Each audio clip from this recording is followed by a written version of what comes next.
ನೋಡಿ, ಇವತ್ತು ನಮ್ಮ ಕರ್ನಾಟಕ ರಾಜ್ಯದ ಎರಡು ಉಪಚುನಾವಣೆಗಳ ಫಲಿತಾಂಶ ದಾವಣಗೆರೆ ಮತ್ತು ಬಾಗಲಕೋಟೆ ಎರಡೂ ಕೂಡ ನೋಡಿದ್ದೀರಾ ಏನಾಯ್ತು ಅಂತೇಳಿ. ಅಗೇನ್ ನಮ್ಮ ಆಡಳಿತ ಪಕ್ಷ ಗೆದ್ದಿದ್ದ.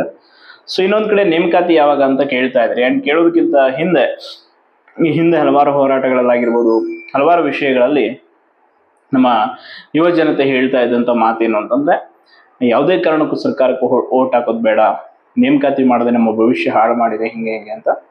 ಸರ್ಕಾರಕ್ಕೆ ಅದು ಯಾವುದೇ ಎಫೆಕ್ಟ್ ಆಗಿಲ್ಲ. ಅವ್ರು ಆರಾಮಾಗಿ ಹೆಂಗ್ ಬೇಕೋ ಹಂಗೆ ಗೆದ್ದಿದ್ದಾರೆ. ನೋಡಿ, ಮೊದಲು ಕೂಡ ನಾನು ಹೇಳಿದ್ದೆ, ಸರ್ಕಾರ ಯಾಕೆ ನಮ್ಮ ಸ್ಪರ್ಧಾತ್ಮಕ ಪರೀಕ್ಷೆಯ ಆಸ್ಪಿರೆಂಟ್ಸ್ಗಳನ್ನ ಸೀರಿಯಸ್ ಆಗಿ ತಗೊಳ್ಳಲ್ಲ ಅಂದ್ರೆ, ನಾವ್ಯಾರು ಅವರಿಗೆ ಓಟ್ ಬ್ಯಾಂಕ್ ಅಲ್ಲ.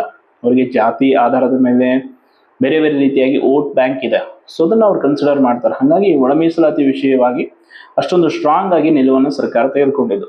ಅಂಡ್ ರಿಕ್ರೂಟ್ಮೆಂಟ್ ವಿಷಯದಲ್ಲಿ ನೋಡಿ, ಮೊನ್ನೆ ಅಷ್ಟೇ ಇನ್ನೊಂದು ವಾರದಲ್ಲಿ, ಇನ್ನೊಂದು 2-3 ದಿನದಲ್ಲಿ ಪೊಲೀಸ್ ಇಲಾಖೆದ 8,000 ಇವೆಲ್ಲ ಟ್ವಿಟರಲ್ಲಿ ಪೋಸ್ಟಲ್ ಸರ್ಕಾರದ ಜಾಹೀರಾತುಗಳನ್ನು ನೋಡಿದ್ರಿ. ನೋಡಿ, ಸರ್ಕಾರದ ಜಾಹೀರಾತುಗಳನ್ನ ನಾನು ನಂಬೋದನ್ನ ಯಾವಾಗೋ ನಿಲ್ಲಿಸ್ಬಿಟ್ಟೆ.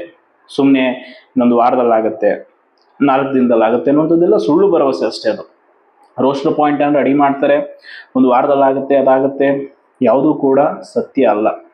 ಸತ್ಯ ಏನು ಅಂತಂದ್ರೆ, ಸರ್ಕಾರ ಯಾವಾಗ ಈ ಓಲೈಕೆಗಳನ್ನು ನಿಲ್ಲಿಸುತ್ತೋ, ಕೆಲವ್ರನ್ನ ಸಮಾಧಾನ ಪಡಿಸೋದು, ಅವ್ರನ್ನ ಮೆಚ್ಚಿಸೋದು, ಅದು ಯಾವಾಗ ನಿಲ್ಲಿಸುತ್ತೋ ಅವತ್ತೇ ನೇಮಕಾತಿಗಳಾಗತ್ತೆ. ಆ್ಯಂಡ್ ಇನ್ನೊಂದು KS ಅಕ್ರಮ ಆಗಿರ್ಬೋದು, PDO, ಸೊ ಅದ್ರ ವಿರುದ್ಧ ಕೂಡ ನಿರಂತರವಾಗಿ ನಾವು ಹೋರಾಟ ಮಾಡ್ತಾನೆ ಇದ್ದೀವಿ.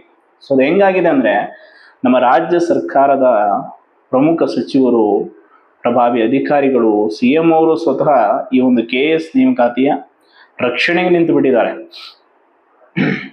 ಯಾಕಂದ್ರೆ ಅಂತವ್ರು ಇದ್ದಾರೆ, ತಮ್ಮ ಪಕ್ಷದ ಕೆಲವು ಶಾಸಕರ ಮಕ್ಕಳಿದ್ದಾರೆ, ಅಧಿಕಾರಿಗಳ ಮಕ್ಕಳಿದ್ದಾರೆ, ಅವ್ರಿಗೆಲ್ಲ ಉನ್ನತ ಹುದ್ದೆಯನ್ನು ಕೊಡಿಸ್ಬೇಕು. ಸೊ ಅದಕ್ಕೆ ಅವ್ರ ರಕ್ಷಣೆಗೆ ನಿಂತಿದ್ದಾರೆ. ಇನ್ನೊಂದು ಕಡೆ PDO ಹೆಂಗೆ ನೋಡಿದ, ರಾಜಾರೋಷವಾಗಿ ಬೇರೆ ರಾಜ್ಯಕ್ಕೆ ಹೋಗಿ ಪ್ರಶ್ನೆ ಪತ್ರಿಕೆನ ಅವ್ರ ಕೈಗಿಟ್ಟು ಪರೀಕ್ಷೆಯನ್ನ ತಯಾರಿ ಮಾಡಿಸಿ ಕರ್ಕೊಂಬಂದು ಪರೀಕ್ಷೆ ಬಡಿಸ್ತಾರೆ ಅಂದ್ರೆ, ಯಾವ ಲೆವೆಲ್ಗೆ ಹೋಗಿದೆ ಒಂದು ನೇಮಕಾತಿ ಆಯೋಗ ಪರೀಕ್ಷೆ ನಡೆಸೋ ರೀತಿ. ಇಷ್ಟೊಂದು ಹೊಲಸು ವ್ಯವಸ್ಥೆ ನಡುವೆ ಕೂಡ ನಮ್ಮ ಜನ ಕಣ್ಣು ಮುಚ್ಕೊಂಡು ಓಟ್ ಹಾಕ್ತಾರೆ ಅಂತಂದ್ರೆ ಏನು ಹೇಳ್ಬೇಕು ಹೇಳಿ. ತಮಿಳುನಾಡಲ್ಲಿ ನೋಡಿದರೆ ಇವತ್ತು ಏನಾಯ್ತು ಅಂತೇಳಿ. ಯಾರು ಗೆಲ್ಲಲ್ಲ, ಏನಾಗಲ್ಲ ಅನ್ಕೊಂಡಿದ್ರು, ಅವರೇ ಗೆದ್ರು. ಅಲ್ಲಿನ ಜನ ಪ್ರಾದೇಶಿಕತೆಗೆ ಹೆಚ್ಚು ಬೆಲೆ ಕೊಡ್ತಾರೆ. ನಮ್ಮಲ್ಲಿ ಹಂಗಿಲ್ಲ. ನಮ್ಮಲ್ಲಿ ಜಾತಿ, ಧರ್ಮ ಈ ವಿಷಯಕ್ಕೆ ಹೆಚ್ಚಿನ ಮಹತ್ವ ಕೊಡ್ತಾರೆ. ಸೊ ಈವನ್ ಆಸ್ಪಿರೆಂಟ್ಸ್ ಅಲ್ಲೂ ಕೂಡ ಪಕ್ಷದ ಹುಚ್ಚೇನು ಕಮ್ಮಿ ಇಲ್ಲ. ನಮಗೇನು ಅನ್ಯಾಯ ಆದ್ರೂ ಪರವಾಗಿಲ್ಲ, ನಮ್ಮ ಪಕ್ಷಕ್ಕೆ ಯಾರು ಮಾತಾಡಬಾರ್ದು ಅನ್ನೋಂಥ ಕೆಲವರು ನಿಷ್ಠಾವಂತರು ಇದ್ದಾರೆ. ಅವ್ರು ಕಾರ್ಯಕರ್ತರಾಗ್ಬಿಡಿ, ಸುಮ್ಮನೆ ನೀವು ಪಕ್ಷಕ್ಕೆ ಸ್ಪರ್ಧಾತ್ಮಕ ಪರೀಕ್ಷೆ ಮುಗಿದ್ಮೇಲೆ ನೆಕ್ಸ್ಟ್ ಆ ಪಕ್ಷಕ್ಕೆ ಸೇರ್ಕೊಂಡು ಕಾರ್ಯಕರ್ತಾಗಿ ಒಂದು ಸ್ಥಾನಮಾನ ಗಿಟ್ಸ್ಕೊಳ್ಳಿ. ಯಾಕೆ ಅಂತಂದ್ರೆ, ಕಾಂಪಿಟೇಟಿವ್ ಎಕ್ಸಾಮ್ ಓದುವಾಗ ನಾವು ಒಬ್ಬ ಅಧಿಕಾರಿ ಆಗ್ಬೇಕಂತ ಗುರಿ ಇಟ್ಕೊಂಡಾಗ ರಾಜಕೀಯ ಪಕ್ಷಗಳಿಗೆ ಬೆಂಬಲ ಕೊಡೋದು ತಪ್ಪು ಅಂತ ಹೇಳಲ್ಲ. ಬಟ್ ಅದನ್ನ ತಪ್ಪು ಮಾಡಿದಾಗ ತಪ್ಪು ಅಂತ ಖಂಡಿಸುವಂತ ಧೈರ್ಯ ನಿಮ್ಮಲ್ಲಿ ಇಲ್ಲ ಅಂತಂದ್ರೆ ಇನ್ನೇನು ಹೇಳೋದು ಹೇಳಿ. ಒಂದ್ ಕಡೆ ನೇಮಕಾತಿ ಎಂದು ಹೋರಾಟ ಮಾಡೋದು, ಇನ್ನೊಂದ್ ಕಡೆ ಮತ್ತೆ ನಮ್ಮ ಜನ ಹಂಗೆ ಓಟ್ ಹಾಕೋದು ಅಂದ್ರೆ ಸರ್ಕಾರ ಹೆಂಗೆ ಮಾತು ಕೇಳುತ್ತೆ?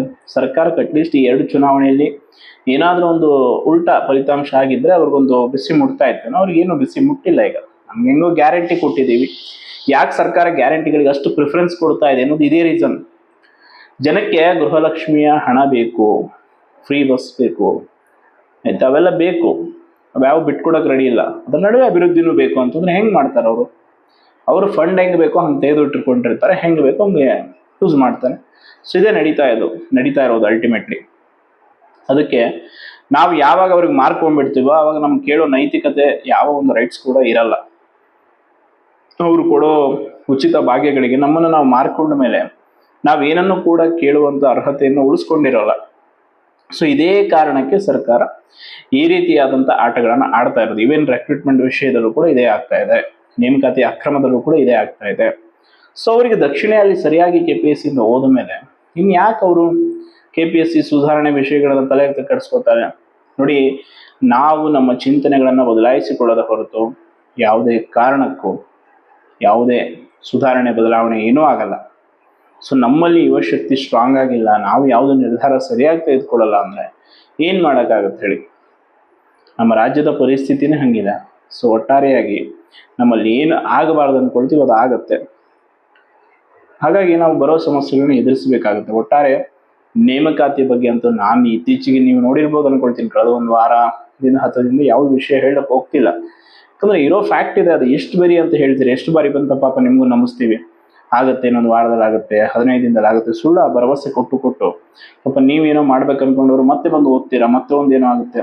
ಸೊ ಅದಕ್ಕೆ ನಾವು ಓನ್ಲಿ ಕಾನ್ಸಂಟ್ರೇಟ್ ಆನ್ ಈ ಕರಪ್ಷನ್ ರೆಕ್ರೂಟ್ಮೆಂಟ್ ಏನ್ ನೇಮಕಾತಿಯಲ್ಲಿ ಭ್ರಷ್ಟಾಚಾರ ಆಗಿದೆ ಅದರ ವಿರುದ್ಧ ನಿರಂತರವಾಗಿ ಹೋರಾಟ ಮಾಡ್ತಾ ಇದೀವಿ ಹೊರತು ಈ ವಿಷಯದ ಬಗ್ಗೆ, ರೆಕ್ರೂಟ್ಮೆಂಟ್ ವಿಷಯದ ಬಗ್ಗೆ ನಾವು ಯಾಕೆ ಹೇಳ್ತಾ ಇಲ್ಲ ಅಂದ್ರೆ ಸರ್ಕಾರದ ನಿಲುವೇ ಹಂಗಿದೆ.